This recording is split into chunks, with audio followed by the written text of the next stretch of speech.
Hello, so in this video I want to talk about the importance to understand the culture when you are doing international business.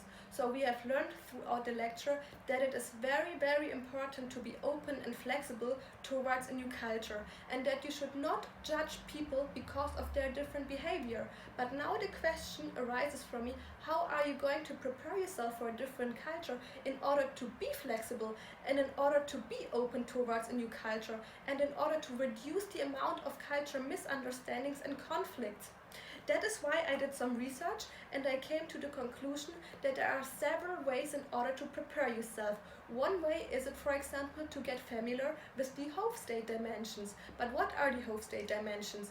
In general, you can say that the Hof state dimensions represent a framework to understand the differences across different countries. So the thought behind it is it that people are able to work effectively with people from another culture.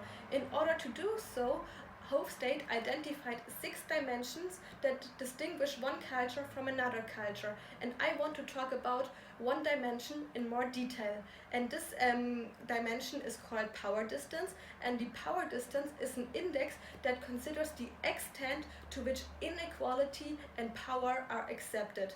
An example for this is Germany. Germany can be considered as a low context culture, what means that there is a strong belief in equality for each citizen. So here in Germany, everyone is allowed to vote, everyone has the right for education, and everyone has the right to freely express your own opinion. However, Saudi Arabia can be considered as a high context culture, what means that people accept hierarchy and there's a high level of inequality. An example is, for example, that women in Saudi Arabia are not allowed to say their own opinion and they were not allowed to drive a car till 2018. And here in general you can say that women in Saudi Arabia are subordinate to men. But can you just see the differences between Germany and Saudi Arabia? Yes, of course we can see the differences. Germany has a totally different culture.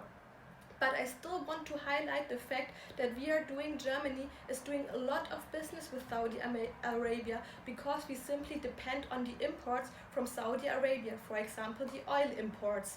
But how is that all possible? That is all possible because we accept the Saudi Arabian culture, what I said in the beginning. Acceptance is one of the key factors to do successful international business. So my advice to you is it that you always inform yourself about the different culture beforehand. Maybe you can use the Hof state dimensions as I just explained. But always make sure that you don't judge people because of their different culture and their different background. So I hope you enjoyed this video. Thank you.